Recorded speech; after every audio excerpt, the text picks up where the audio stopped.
Coming up next on the Wet Fly Swing podcast. Really, one kind of cool thing I'd like to do is make that third flavor nut-free.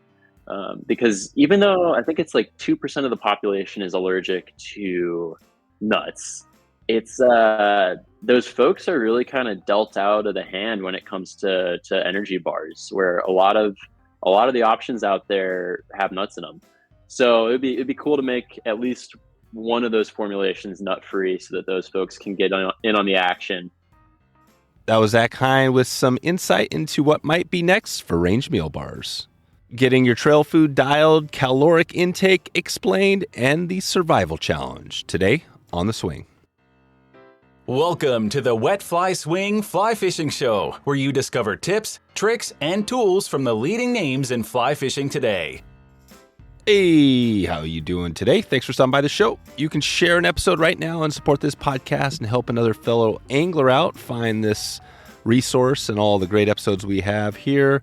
Just click a share button in your app, whatever you're listening to right now, and share out the love. Thanks in advance if you've already had a chance to share. Today's episode is sponsored by Range Meal Bars. Each bar is 700 calories and fits easily into the pocket of your backpack, vest, or wherever you need. Range bars are made using only the highest quality gluten-free ingredients, and they are the most convenient and compact way to get out the door and on the river. You can support this podcast and a great local company right now by heading over to wetflyswing.com/range. That's RANGE. Range Meal Bars, a legitimate meal in your pocket. Zach Hein is here to take us into Range Meal Bars, and we find out why he got into creating this super power-packed trail bar. If you don't know, I have this weird fascination with trail bars, and we talk about that today. We hear the story of why Zach created the only 700 calorie bar, what he's doing as far as conservation, and then where he's headed next. We're going to dig into it. This is a fun one. Excited to share this story with you. So here we go. Zach Hein from rangemealbars.com. How you doing, Zach? Doing well. It's great to be here. Listened to most of the episodes recently, and excited to chat with you. Nice. Yeah, we've been mixing it up. We had one actually that was pretty fun. Was I'm not sure if you saw the one with the professional skateboarder, but we had David Gravett, who is a pro skateboarder, and I think he probably said about like maybe 100 swear words in that one. So we had to, we when it gets like that, you can't beep them out because it's just too much work. So we just put explicit, and occasionally we'll have an explicit. But I'm guessing this won't be quite like that, right? It sounds like you're a little more kind of maintained, right, as far as your excitement level and kind of sailor talk. Yeah, well, we'll keep it clean. All right, good. Well, we're going to dig into Range Meal Bar, and you have this great bar which we've been, focusing on, and you're a sponsor, and this has been really cool because I'm a crazy bar fanatic, and I always have bars. I've always, for as long as I can remember, right, that's kind of what keeps me going. And but the struggle is sometimes the bars aren't the best tasting. Sometimes they don't pack a punch. But when I tasted yours and ate it, like for the first time, I was like, damn, this thing, it's like one bite and it kind of keeps you going. So we're going to talk about what your magic secret is and all that. But before we get there, just let's go back real quick to like first how the idea, how do you come to having a meal, basically a meal bar, a company? Totally. Yeah. It's kind of goes back to 2017. So I was a student at Montana State University at the time, which is in Bozeman, Montana. So a lot of your viewers are probably familiar with Bozeman. Oh, yeah. One of the fly fishing capitals. But yeah, during the week, I was spending long hours on campus. I was usually hitting the gym in the morning and then have several, hours of lecturing and then get some group projects going. And it was really hard for me to pack enough quality meals to kind of keep myself sustained. Doesn't help that I also, had the metabolism of a young man, so ripping through calories. But yeah, that was during the week, and then on the weekends we'd be playing in the mountains around Bozeman. So, backpacking, biking, skiing, climbing, a little bit of fishing as well. So yeah, really between the two of those, I was just like, man, I can't have enough food on me at any given time. And as I was looking at stuff on the market, you got like your 200 calorie like Cliff Bars and stuff that you can buy at Walmart. But those were kind of like mostly sugar and just really weren't doing it for me. Like my jaw was falling off after eating one. Uh, so I went back to my kitchen. You know, my background's actually in engineering, so that's kind of all about solving problems. And yeah, went back to my kitchen and pulled up the recipe for a no bake brownie, and yeah, just started substituting in, you know, ingredients that were calorically dense and a bit healthier. So, you know, I substituted in like oats for flour and honey for sugar, and I think I did peanut butter for just regular butter. And yeah, wrapped those suckers up in some wax paper and called it a day. And yeah, it worked out really well. I was bringing them on campus for during the week, and then, you know, I started bringing them on our ski trips and hiking trips and stuff like that. And yeah, that's really where it started, and it's certainly come a long ways from there. But that's the origin of the idea. That's it. That's it. That's how it started. And Bozeman, when you were in Bozeman, and so eventually you left Bozeman after college, is that what happened? I did, yeah. So this all started like senior year, like kind of the fall of senior year. And yeah, I was packing them with me for most of that year. And after a month or two, my buddies were like, "Hey, can you start bringing extra for us? Like that's a pretty good idea." And and yeah, as graduation approached, the same people were saying, "Hey, dude, like you should think about doing something with this." There's definitely a place for this on the market, and not that many other companies have really focused on this kind of niche problem for people that enjoy the outdoors. And yeah, it wasn't really the right time at that particular moment. But after I graduated, I moved back to Vancouver, Washington. And after working full time as an engineer for probably a little bit over a year, I kind of had a better opportunity to dive into it and see what it would take to productize it and actually get it on the market. Yeah, and it's a killer package. And we just had a recent episode we were talking before we started with Grant at BearVault, and he was talking about the caloric intake and the power of that. He was talking about how he had this 12-pound or whatever it was backpack, his full like a week-long trip or whatever, right? He could pack all his stuff, and he said that food was a key part of it because that can be a heavy part of your thing. So is that something when you were making this, you were thinking about that, like the backpacker and really getting something compact and that could last a long time? Oh, totally, totally. And I think like let's see, Grant was specifically talking about caloric density and volumetric density. Right. See, I'm not that smart. That's the thing. You're an engineer, so you probably understand more of that. Well, he was talking about like the difference between Cheetos and what was it like tuna. And so that's what I was thinking when I was coming up with these, was just like, okay, how do I make something that's healthy and high quality ingredients, but then also you can just throw them in a pack and it's going to take up very little space and it's really going to hit the spot and keep you fueled. So certainly, yeah, that was pretty much the MO was, you know, I want it to be healthy and I want it to be like the most compact, convenient way to bring a meal with you. And yeah, I think for the most part we've hit that. It's not for everybody, but I think for people in the outdoors getting after it, it's pretty ideal. Yeah, it is cool.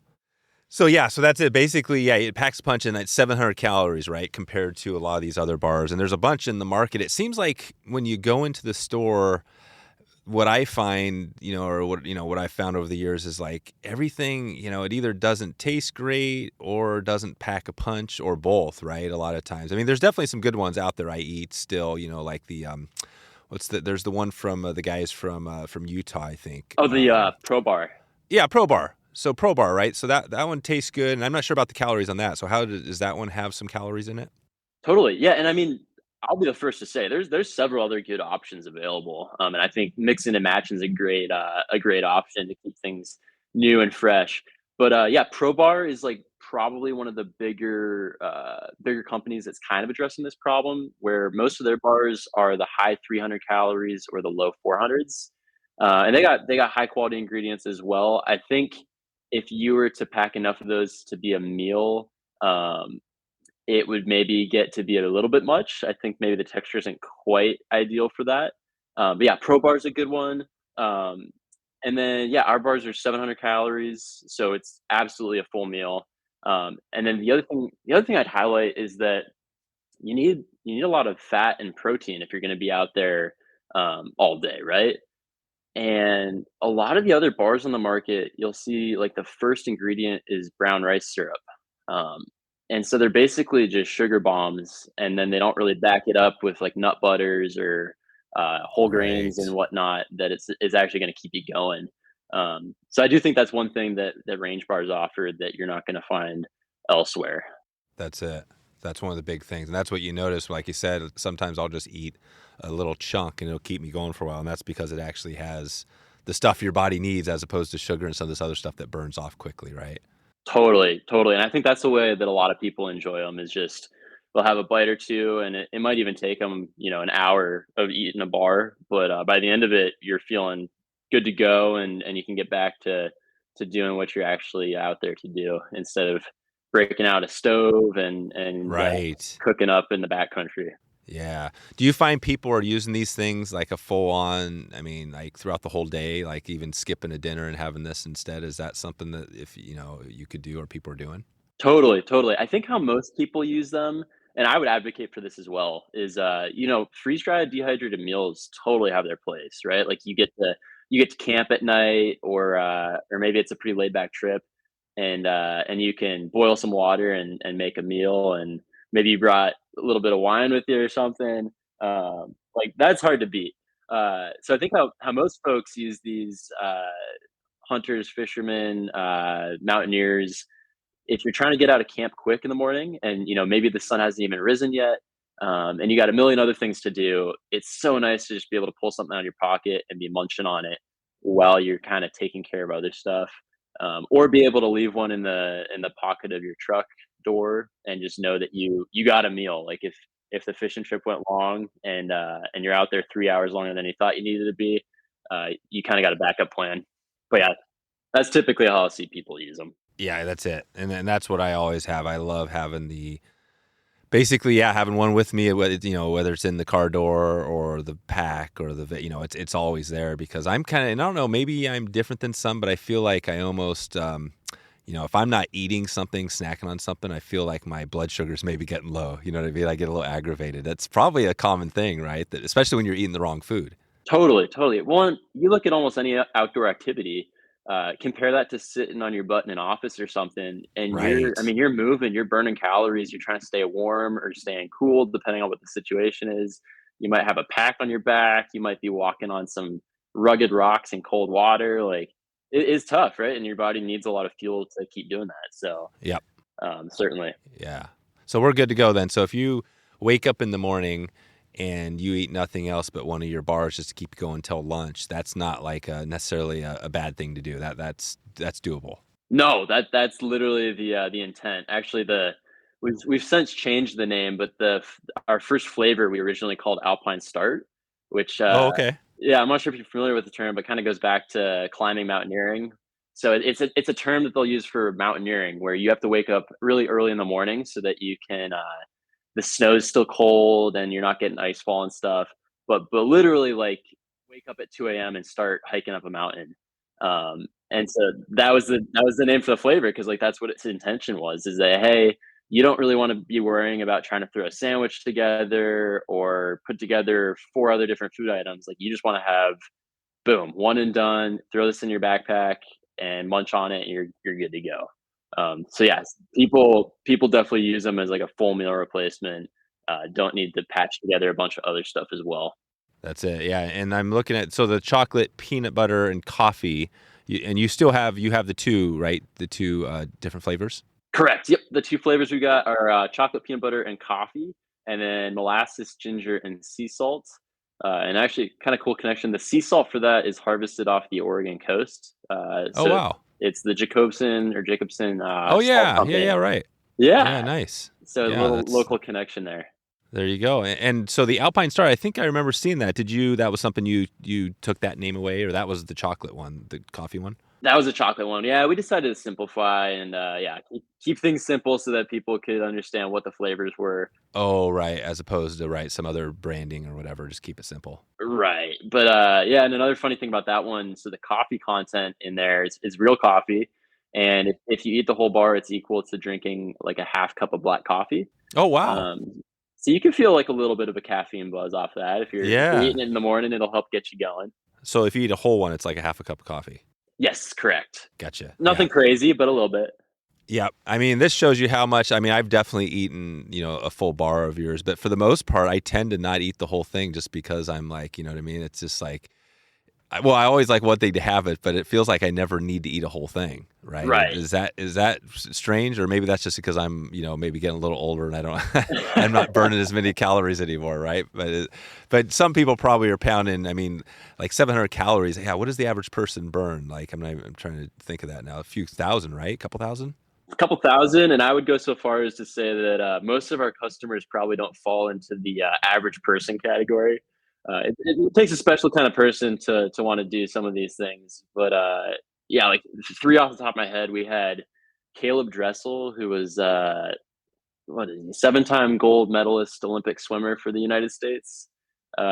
He was buying bars from us at one point. We had a guy who was going to do the Canning Stock route, which is like I forgot how many thousand miles it is, but it's this mountain biking route in Australia. So it goes like through the desert there, and he was gonna do all of his lunches off of our bars, and then let's see, there was an ultra marathoner who was doing. It was called the Lapland Ultra. It's a 300-kilometer foot race through the Lapland Arctic, which I think is in Finland. But yeah, they like pull sleds behind them and that whole thing. So those folks are a little extreme, but yeah, usually our customers are people that are out on their feet for quite a bit of time, whether that's a backpacking trip or a long day hunting or fishing. And they're just looking for an easy way of like, hey, I got enough other things to think about. I just want to buy a box of these and know that my nutrition's taken care of.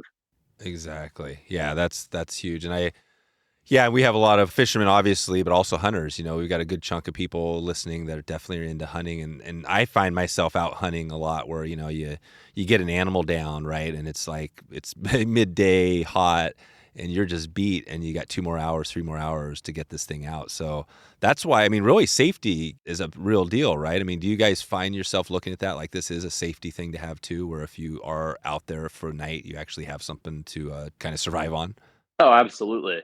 Absolutely. And I think like a lot of times with safety, you're trying to play the balance of you're kind of weighing the risks with like the nuisance of carrying extra gear. I actually got caught out this summer because I was doing a backpacking trip that I had planned to be able to make it up to this hut, like a backcountry hut.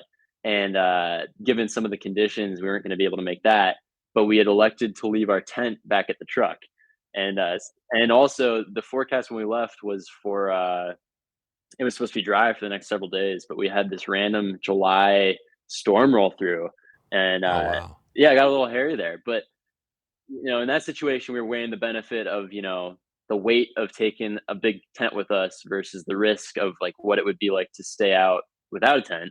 And then you apply that to nutrition, and it's okay. I don't think I'm going to be out that long, but the weight of carrying an extra couple freeze dried meals, is it worth it? And so I think, a product like this makes it a little bit easier where you can throw an extra bar in and it's 160 grams. And it's nice and compact. And if you don't use it, you throw it back in your pantry.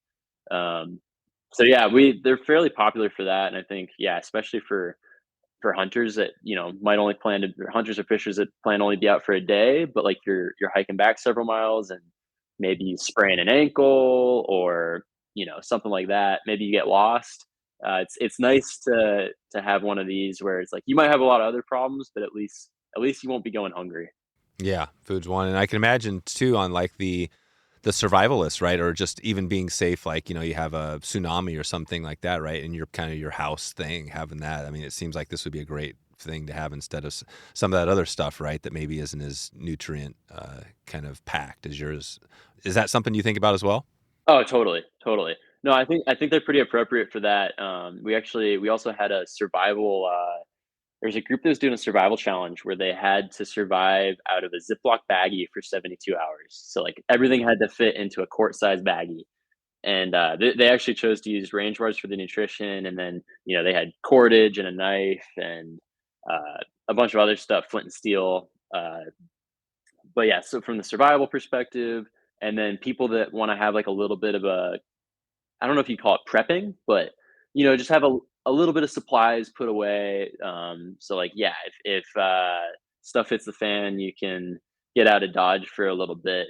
And so I think our bars are pretty appropriate for that. The one thing I'd note is that the shelf life is like 12 months. Oh, 12 months. So Okay.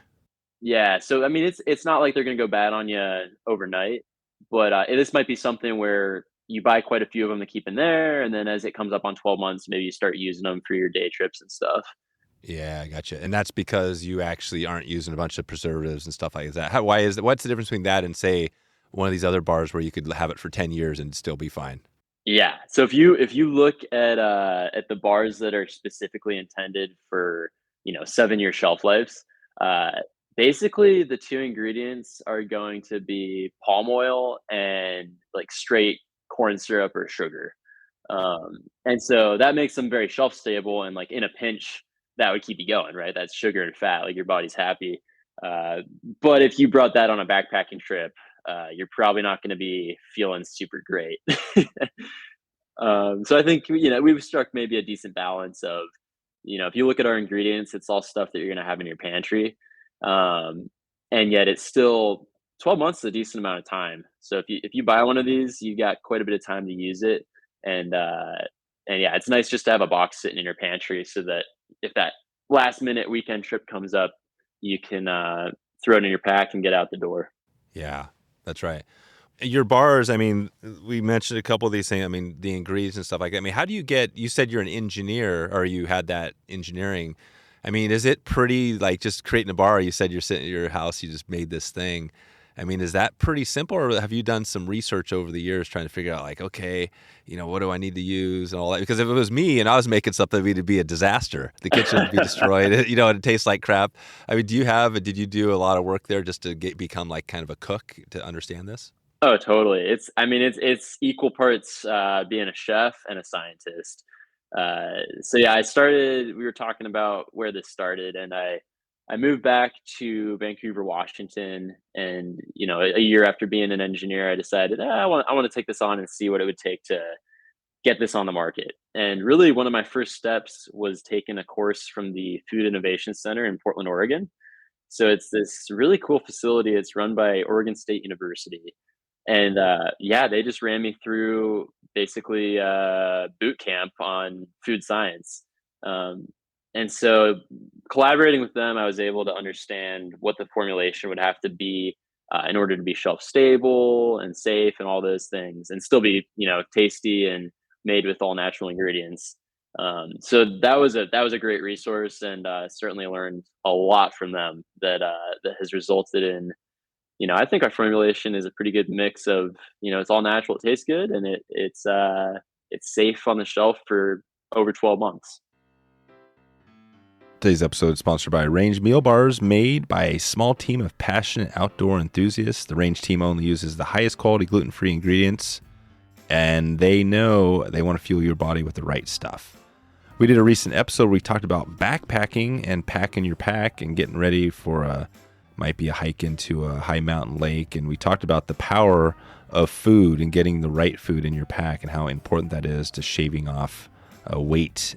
And this bar packs a punch with 700 calories. This is a super dense bar, tastes good, and it's exactly what we were talking about in that episode. So you can pretty much throw one bar in there if you had to. To be honest, this thing would probably make you through a couple of meals.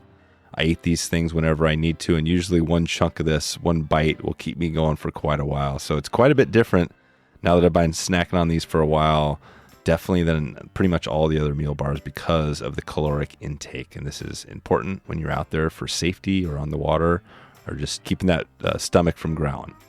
Like I said, Range Bar is small enough to fit in your hand and slides easily into your pocket of your vest or sling pack, anything you need. They currently have 2 flavors. One is chocolate coffee, and the other is molasses ginger sea salt. You can check out Range right now at wetflyswing.com/range. RANGE. Range Meal Bars. You won't go back to the normal bar. Okay, back to the show. What was it like putting together the whole, so you have the actual bar, getting that nailed, but then you also have kind of the, like putting together the packaging and kind of the distribution and all that stuff. Has that been a pretty decent learning curve, kind of getting all that lined out? And Oh even my the gosh, yeah. regulations, right? Because you got the food, the FDA, right? And you got a bunch of all that stuff. Yeah, it's one of those things where when you see something on the shelf, that is like the tip of the iceberg. There is even the simplest of things. Like this is probably one of the more simple products that you could make, and there's a lot that goes into it. Yeah, it was when I was getting started, I had to find commercial suppliers for all my ingredients. Like you can't just walk into Fred Meyer and buy the oats that you're going to use in these bars. So I had to figure that out. Had to get a food processing license from the state. So had to give those folks all the paperwork that they needed and write up all the documentation about the precautions I was going to take. And then the other big thing was I had to find a commercial kitchen that I could produce my bars in. So we've since moved into a different facility, but yeah, for a long time there, we were making them strictly by hand on weekends with friends and family. Um, so that, and then you mentioned the packaging, which is actually packaging has equal parts in the shelf life. So you got to make sure you Oh, right. pick the right material and make sure that it's sealed in the proper way. For a while, we were actually flushing them with nitrogen uh, to displace the oxygen that would typically be in the package. So yeah, there's been a lot to learn there, and then we're distributing through about 40 outdoor stores in the U.S. Uh, but yeah, learning how to work with those folks and really just make folks aware that these bars are an option for them has been huge learning curve coming from like a technical engineering background. That has definitely. Do you have like in the outdoor space? I mean, I guess you're more in the food space, but it's kind of an overlap because you're just as much outdoor. Are there other companies you see out there, or you've kind of had as kind of help guide, how you do things a little bit, or maybe mentorship, that sort of thing, or have you just kind of been on your own, just being like, I'm building this bar and I'm going to figure it out as I go? No, that's one of the cool things about the food space is that folks are pretty friendly, and even though it's definitely there's some competition there, uh, folks are pretty open to sharing what they've learned and tips and tricks. So really, what got me started on this whole path is I emailed a hot sauce company out of Portland. Like I'd seen them at farmers markets and whatnot, and it looked like they were kind of getting their feet under them. And it's like, okay, they figured out how to do this. I wonder how they got started. So I shot them an email. I'm like, I want to do this. You guys have done something similar. Like, where did you start?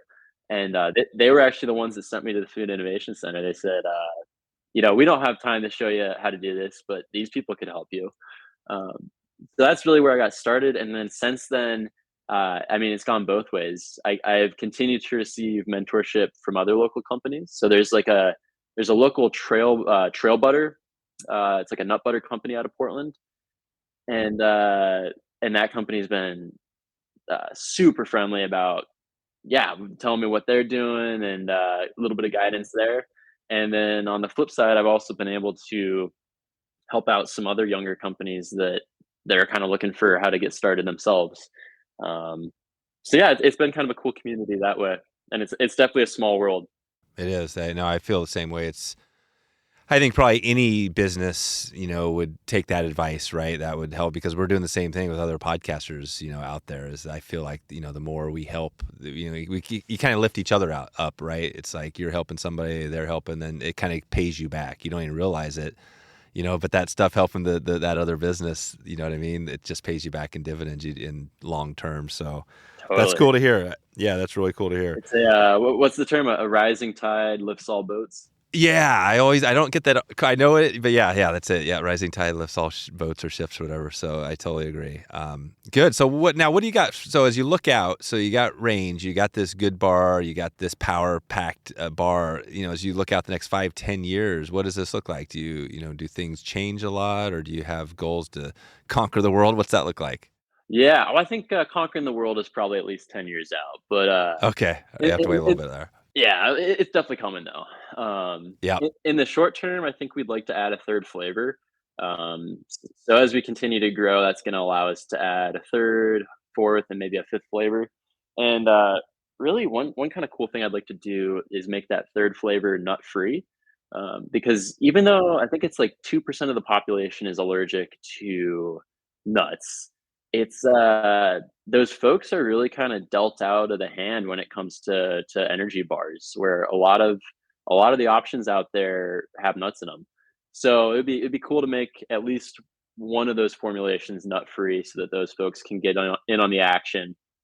And yeah, other than that, I think being able to expand our audience and maybe expand kind of what we're giving back to the community.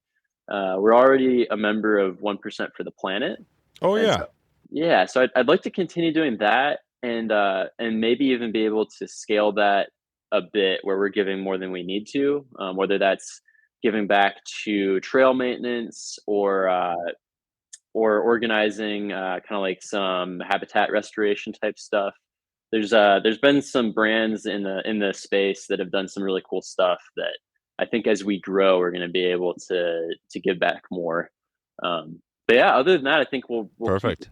make sure that our products are still super high quality. I think there's the temptation to start cutting corners once you feel like you've made it, so to speak. Right. But I think we're gonna make sure we don't do that. And other than that, I think we'll be pretty happy with where we're at there.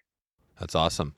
Yeah, I love that you mentioned 1% for the Planet. We just had literally this morning before this podcast. I'll put a link out to show notes. We had Craig Matthews on, who's a big fly angler in the Yellowstone area. He co-founded 1% with Yvon Chouinard back in the day, and he told that story of the how that happened, how he met Yvon, and how they started 1%. And it's pretty cool because it was the same. Basically, it was a grassroots starting, just like what you're talking about here. I think a lot of the greatest companies do start small. Would you agree? Have you heard some stories about that? That you know what I mean? Like some of the best companies are those ones that start where they're scratching their own itch. Totally. Yeah, well, because I think it gives you the passion, right? And like you, to a certain extent, you are your customer. And so I think that really allows you to appreciate what problem you're trying to solve. And ultimately, you're going to know when you solved it because if you wouldn't use your own product, then you haven't solved the problem. But yeah, and I think beyond that, I think it's also nice. Small organizations, I think, have an easier time of being accountable to their vision. So, as soon as the organization gets big enough where someone's going to be tempted to yeah, start cutting corners and get away from the reason that the organization started, I think things get a little hairy. So, yeah, I think Patagonia has been a great example of that, where they're very successful, but I think they're still grounded in the mission that originally got them started. Yeah. No, I think he's definitely doubled down, and I'm still hopeful to get him on and hear the story from his mouth himself, because it is a cool one. You know what I mean? And now it's cool to say it, but the mission of the company, right, is to save our home planet. And they've changed that or whenever that was a couple years ago. And actually there's been some interesting stuff they've done with their profit, right? All that stuff giving away.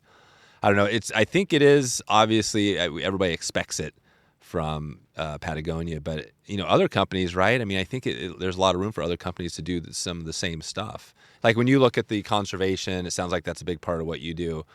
Are there other nonprofits, groups that you really and maybe that could be your 1% that you give money to that you really want to highlight or you're looking to connect with? I think one group that I'm aware of that kind of stands out to me specifically because I enjoy snow sports, like especially backcountry skiing and climbing and whatnot. Is I'd like to learn more about Protect Our Winters and understand what they're up to. And I'm also familiar. There's a local group. I now live in Seattle, Washington, and there's a local group working to expand access to the Cascades because there's really a couple pinch points here where there's like a couple trailheads that just get way too much traffic and it's causing erosion and stuff like that. So it'd be interesting to see if I could work with that group as well, especially because it's like very grassroots. They're in their first, I think, 2 years as a nonprofit.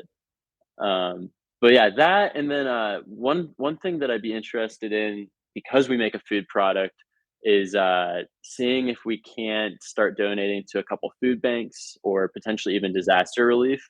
We going on a tangent here. We had someone approach us that they were trying to provide aid to Afghanistan when that whole debacle was really hitting a boiling point. And so they were saying like, "Hey, I'm working with the State Department. Like, if if I can get a little bit of funding here, I'd like to get like a couple pallets of these airlifted over there.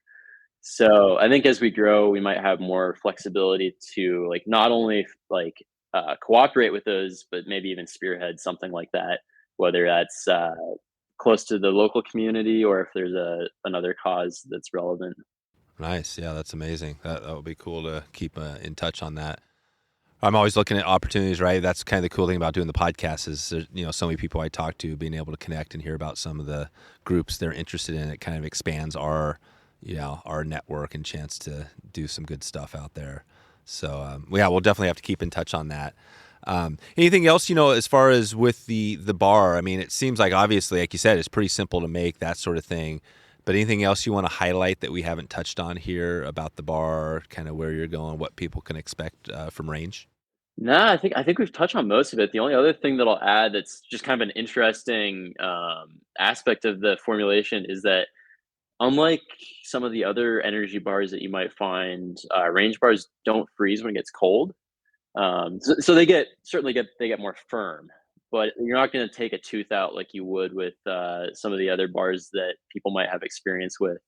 So that's been kind of an interesting thing. But no, other than that, I think we've really highlighted what they are and kind of where it's going. And I think what folks can expect from us is the formulation is going to stay pretty much where it is, and hopefully another flavor or two coming out in the near future. And as we just talked about, hopefully being able to give back to the community and more of that as we continue to grow. Perfect. No, it sounds like a perfect plan. What's the, thinking about stories, you mentioned a few of them. Do you talk to a lot of your customers that are out there doing stuff? And do you hear some stories as you're going, you're selling these things? Oh, totally. I think honestly, how I hear about them the most is people will literally email me and say, I've got this big event that I'm prepping for, or this big thing that I'm trying to take on. Um, and they'll pepper me with questions about, how long do they last? Do you have enough inventory to ship this many? And so that's typically how I'll hear about these big endeavors is, I'm shipping a couple cases to the person. So that's one way. And then on social media, just being able to get tagged in a couple things of how people are using the bars, and you'll see someone up on a summit or out on a hunt, Right. or they just completed the PCT. So that's typically how I'm hearing back from my customers about what they're using Range for. Yeah, exactly. And do you have a story that you think of whenever somebody asks you about, there must be diverse types of things out there, but any stories you want to leave us with that are, kind of memorable as far as the Range and your customers out there? I think, and this is on a different topic, but like maybe the most memorable one that I've gotten was someone that was struggling with an eating disorder, and they basically said like, yeah, I was in a bad spot and like was not able to put weight on and all that. And as soon as I found your product, it was something that was appetizing and calorically dense, and it really was a fundamental tool for me to get back from that. So as much Oh, wow. fun, yeah, as much fun as like all this outdoorsy, climbing mountains, fishing, hunting, as much fun as all that is, I think that email is one that stands out. Right. So that was literally somebody that was struggling to put weight on. Yep, yep, Right, right. Which is a major, there's all sorts of eating disorders that, if you don't know that space, that's a common thing. totally. Well, Zach, I think, I wanted to touch on here today just to give people kind of a primer so they hear you a little bit, but I think we're going to have some more stuff we're going to be digging into here as we move ahead. And I'm going to keep these things, like I said, it's one of those things where I've always got a bar, so I can't leave home without it. So we're gonna keep that going. Let's do the. I've been calling this thing the 2-minute drill. It usually takes a little longer than 2 minutes, but I got a few kind of random questions to take it out of here. And you ready to jump into this? I'm ready for the drill. Hit me with it. All right, let's do it. So you've talked about it a little bit, but when you think of your outdoor stuff, give us your top, whatever 5. What are the activities you're doing? It sounds like climbing is one of them, but do you do everything, or are you kind of doing a few things? I think I'm a busy guy, so I've had to pare it down a little bit. But typically, you'll find me during the winter. I like to backcountry ski. And it's sweet being in Seattle. I'm a new transplant. Been here for about 6 months. So first winter actually living here, but you can't throw a rock without hitting a mountain range. That so yeah, it's a lot of fun to explore the Cascades on skis. And when there's not snow on the ground, you'll typically find me backpacking. I do a little bit of rock climbing, quite a bit of mountain biking, and also it's a little harder to do now that I'm in Seattle. But when I was living further south, I actually got out and surfed on the Oregon coast quite a bit. So yeah, that's typically what you'll find me doing. I actually in the past I have done a bit of fly fishing, especially back in Montana, and I also took a stab at hunting for a season. But I think that's going to be something I need to save for when I have a little bit more time on my hands to be able to get out and scout and do more research and really get that dialed. But yeah, that's typically what you'll find me doing. That's right. Yeah, the hunting is definitely there's a learning curve there for sure.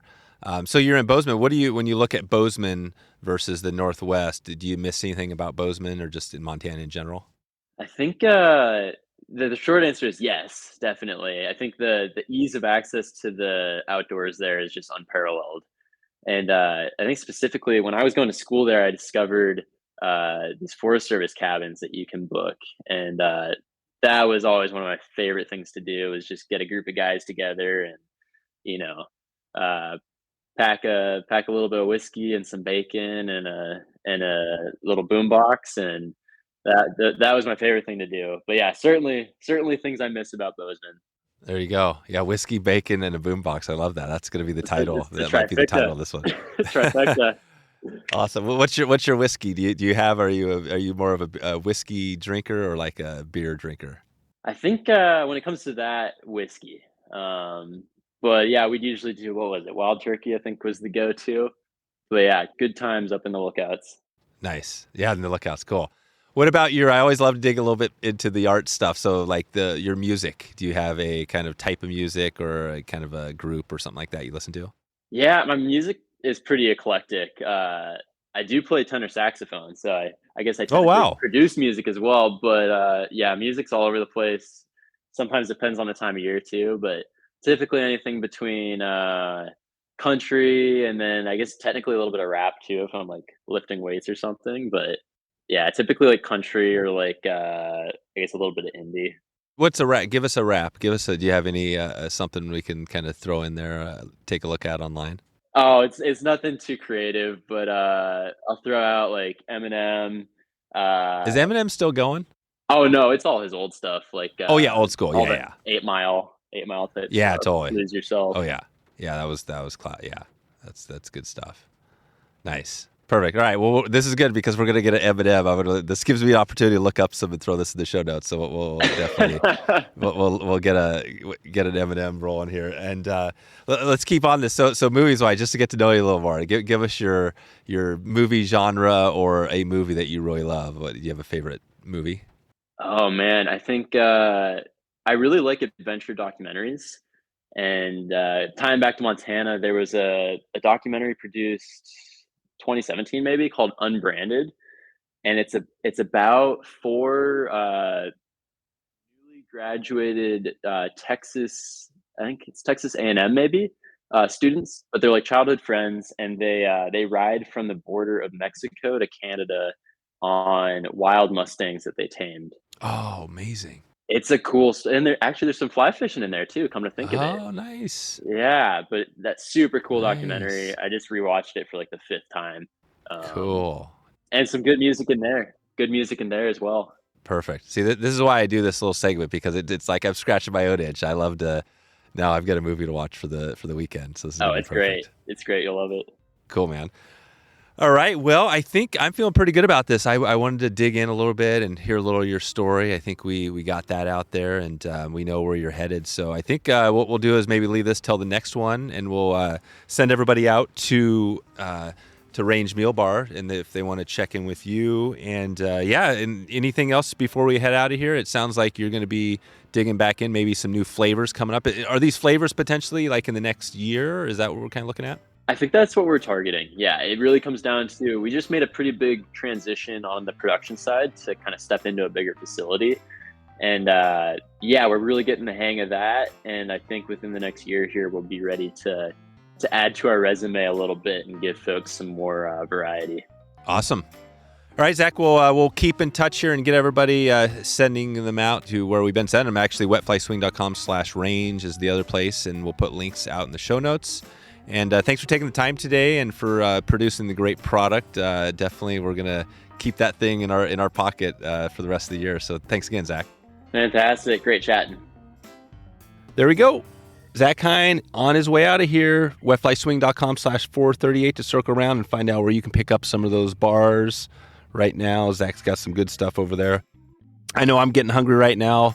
I'm getting hangry. I'm actually hangry right now. So I need to get myself a range meal bar. I'm going to get on it. Quick listener shout out before we get out of here. Craig McCormick reached out and had some cool stuff to say here on email. He said he's been a listener for a long time and really enjoys the podcast. He lives in Indianapolis, and he says, I suppose my favorite species is smallmouth, but I also do a lot of fishing for carp, steelhead in Michigan, and trout, mostly stocked rainbows in central Indiana, and wild varieties in Michigan. We have a couple of good shops here, Moving Waters Outfitters and Flymasters, and quality local rod builder Walton Rods. So we're getting 4 shout outs today. This is good stuff. So shout out to those shops and the local rod builder. And Craig, thanks for checking in, Craig. And definitely I'm going to look forward to maybe connecting with those folks you listed here. And if you want to get a shout out on this podcast, you can check in with me by email, dave@wetflyswing.com, or check in with me on social media anytime. And I would love to connect with you if we haven't touched base yet. Great way to get an episode for yourself on this podcast as well. All right, we're heading out of here. Hope you have a great morning. Hope you have a great afternoon or great evening wherever in the world you are. And I look forward to talking to you or seeing you soon on the water. Thanks for listening to the Wet Fly Swing Fly Fishing Show. For notes and links from this episode, visit wetflyswing.com.